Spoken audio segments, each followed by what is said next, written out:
Tsunami Studios.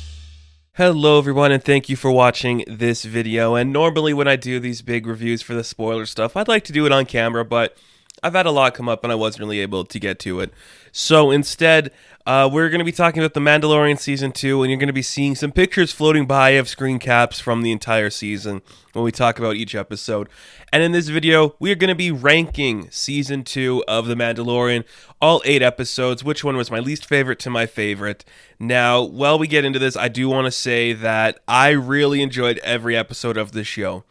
I don't think they're all perfect, but overall, I'd say the average for the show is about a B+ to an A-. Like, there's nothing really egregious about any of the episodes, just some of them for more personal taste. There's some I like more than others, and there's certain ones that I think are better than that. Now, there's moments in them all I like, there's moments in some that I don't like, but it's a good season, and I highly recommend watching this show. If you guys don't want to be spoiled by anything I'm about to talk about, you can go watch my non-spoiler review, because that will give you no spoilers. It's a fun season. It's fun, and I really enjoyed it. So let's start at the bottom of my list when it comes to ranking Season 2 of The Mandalorian.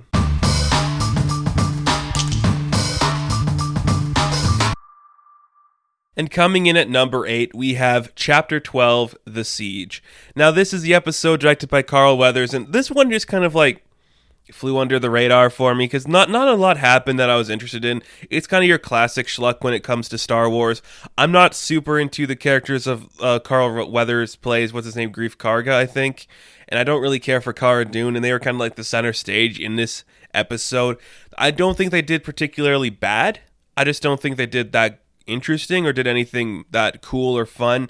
It was your classic tale. We're going to break into this facility, we're going to beat up some stormtroopers and have a battle and some ships and stuff. It looked great. It was shot well. It just didn't hold any like interest for me other than that where I'm like, this is cool. It did give us the jeans guy meme, which is kind of impressive to see that in modern Star Wars we can still have some mistakes like this that people call out, and it's fun and interesting. Just personally, it doesn't do anything for me. It's just one of those episodes that it hit, it went away. I haven't really thought about it since. It didn't give me any lasting moments except for Gene Guy, and there's nothing really more to say.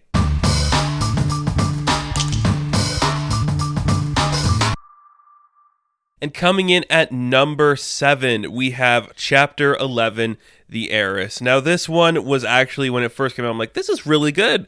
I thoroughly enjoy this episode. There's some great homages to Apollo 11, or is it Apollo 13? I can't remember. One of the Apollos. Bryce Dallas Howard. You know, she's surprisingly talented as a director, but at the same time, like, this one just kind of happened. It was one of the shorter episodes of the season, and it was still really good. It gave us Bo-Katan making her live-action debut with Katie Sackhoff, which was really cool to see. Bo-Katan, to me, is cooler than any of the other characters we've introduced in this season. Honestly, I just don't think the episode has any like remnants for me other than that. There's some great action sequences on the ship. Seeing a bunch of Mandalorians fighting together looks really cool, them using all their skills. There's some great cinematography of them on the side of a ship just looking out at the bigger transport where they're going to attack. It's gorgeous. It's really fun. Fascinating to see this is where the show has come to. I like it a lot, actually. This was a really fun episode, and I'm really surprised by it. Like, it just did something for me. I'm like, oh, this is nice. This is a nice palate-cleansing episode where we're getting some characters we've seen before, want to do a bigger picture, and this is kind of where you start to really feel after, like, 3 episodes into the show that there's, like, this, oh, we're just doing a bunch of side quests, which some people don't like. For me, I'm like, yeah, I get it. Like, of course there's going to be side quests and shit. That's fine. I don't have any preference for that or not. It looked really good. I like it.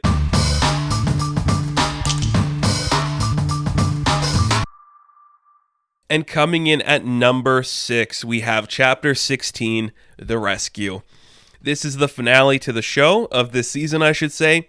It did a lot of stuff I really enjoyed. The moments at the beginning I liked more than the moments at the end. I will put it that way. When we have the Mandalorian himself, Din Djarin, and Boba Fett walking in to talk to Bo-Katan and Becky Lynch, and you're just like, that's cool. That looked great because you got like all these Mandalorians having this feeling together, the way they kind of call out Boba Fett being a clone. I think that shit was awesome. That made me very excited and very impressed with what this show is actually doing. That stuff I really enjoyed. I thought it looked great.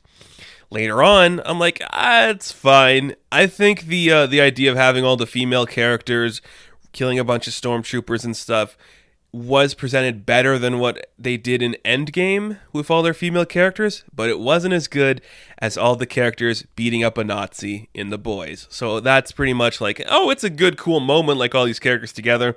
I don't like Cara Dune, though. I don't find her likable, and I don't like the actress that much, so it didn't have the same, like, impact the other shows did, like The Boys, but I'm like, hey, that's cool, I like it. Like, Pedro Pascal actually gets to act in this episode as opposed to some stuff we've seen from him before. Like, there's actually some emotion behind his scene, but that is all undercut by the reveal of Luke Skywalker. Now, maybe I'm young, or maybe I'm just in the minority here. I'm somebody who believes that Luke Skywalker is not that interesting of a character, and the best use of him was in The Last Jedi. This kind of plays directly into The Last Jedi in terms of how he's acting. But at the same time, like, we're too far away from, well, we're actually too close, I should say, to Return of the Jedi, that I kind of want to see Luke have a little more personality in there. I think you should have just recast with somebody else, somebody that doesn't even have to look like Luke Skywalker or be Mark Hamill, because you just felt something really off about it, and I didn't like seeing him at all. It actually bothered me that he showed up. I get why he was there. I just didn't like it, and I don't think Luke's that interesting. I also don't think Mark Hamill's a great actor. Maybe because he hasn't really been given the chance to do anything. But his best performance ever was in The Last Jedi. Just going to say that. So, I'm a Last Jedi fan. This episode was okay.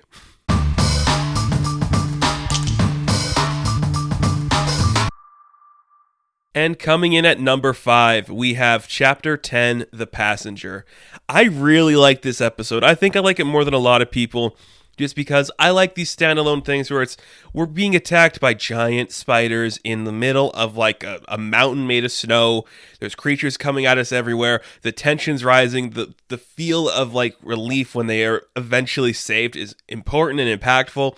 It shows me what Peyton Reed can do as a director, what I'd love to see him do as a creator, what I think his Ant-Man movies kind of lack. I still love those movies, but they kind of lack that certain like intense feel that was built up in this episode.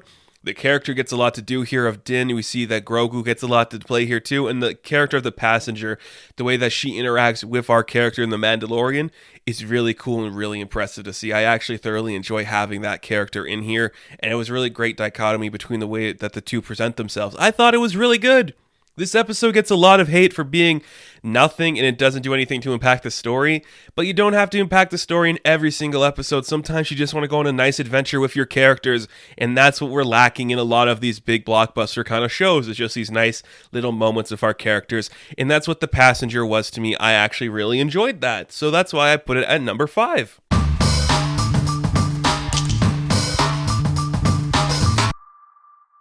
And coming in at number 4, we have Chapter 14, The Tragedy. Now, this one was sick, man. This was a really good episode. I think it was the shortest of the season. But it's just like, let's beat the fuck out of some stormtroopers. Let's get Boba Fett back into the public eye as a cool character, something he's never been before. Boba Fett has never been cool until this moment. I will say, I did a whole video saying, like, Boba Fett sucks. That's why we made The Mandalorian.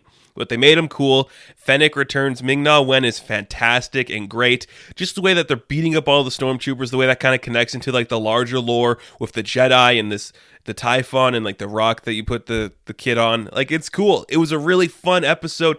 Great action. Robert Rodriguez doing some great shit that we've seen from him. It's really cool to see that. I absolutely love this one. Like I said, they made Boba Fett cool, and that's something really impressive. The action is great. The way they just break the armor of the stormtroopers is so cool. This was like this is what you'd expect from The Mandalorian.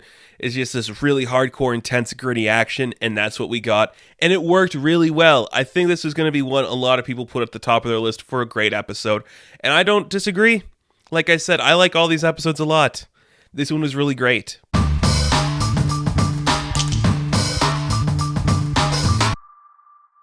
And coming in at number 3, I have Chapter 15, The Believer. Now, this one I was really surprised by because I am not a fan of Bill Burr. I do not like him that much. I don't care for him that much. But this had some really great moments in it. Like, I just love the idea of like sneaking into the facility, like the tension rising with the Mandalorian having to take off his helmet, the way that, you know, we present a lot of politics in this episode from Bill Burr himself, and that's why I'm like, wow, he surprised me in this.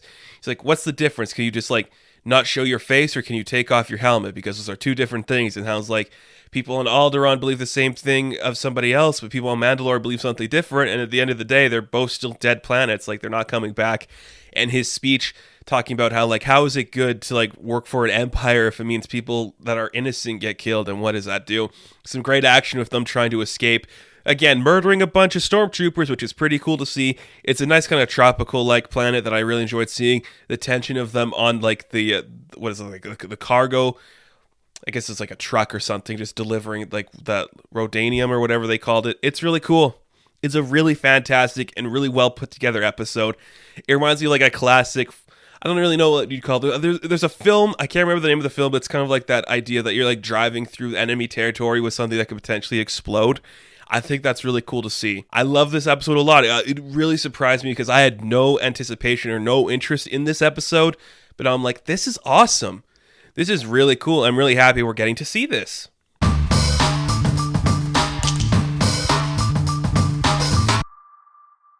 And coming in at number 2, I have Chapter 13, The Jedi. Now, I am a huge fan of Ahsoka Tano.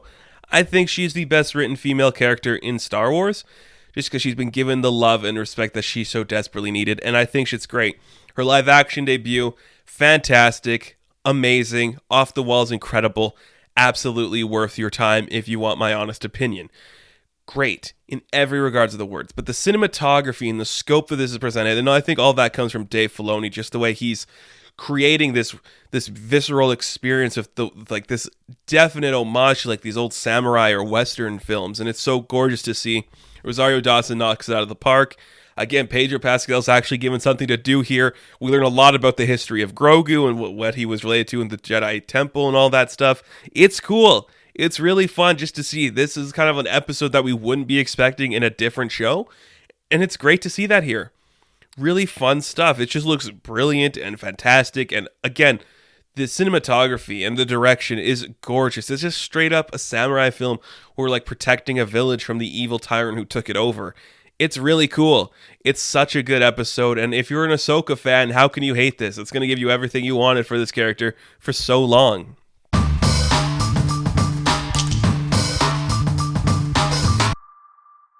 And coming in at number 1 for me, my favorite episode of this season was Chapter 9, The Marshal. This was amazing, and I think a lot of people are going to forget this one because of, like, the good stuff we saw at, like, towards the later half of the season, but let's just put it this way. This is literally just Butch and Sundance. You know, you got Pedro Pascal, Timothy Olyphant in here. They're going to go fight a dragon. They have to work with some locals to do things they don't really want to do. It's a straight-up Western. It looks fantastic. It brought us back into the world of the Mandalorian in a big, bad way. It kind of showed us what the volume could do as a technology, because that crate dragon, man, my God, did he look great. I was surprised how good it looked and how bad some other things looked later on in the season. That's really cool to see. It gives actual depth to the Tusken Raiders, which are like, that's impressive. I wasn't expecting to go that route with those characters, but it worked for the most part, and that's pretty cool to see. There's just so much good about this show and so much about this. I was like, yes, thank you. Timothy Olyphant is a character from the lore of Cobb Vanth, and we're seeing him act his ass off in here. We're seeing, like, a Butch and Sundance Western. Everything about this just worked so perfectly for me. I loved every second of it. That was my favorite episode of the season because it was just straight up a Western, and it was so fun to see that world be reintroduced to us with the characters we already knew, but in a bigger and cooler way. I thought that was incredible. So that's why it was my favorite episode of the season. Now, like I said at the beginning, I don't think any of these episodes were bad. I think they were all really good and interesting shows and did a lot of great stuff that people will enjoy. I just personally think nothing says I love Star Wars more than two guys dressed up in Mandalorian outfits fighting a giant dragon working with Tusken Raiders. That was cool. That was awesome. I loved that. So, thank you guys so much for watching this video. Be sure to like and subscribe to the channel. As always, you can check me out on Instagram, Patreon, Twitter, all that good stuff, and I'll catch you in the next one. Have fun. Stay safe. Good luck.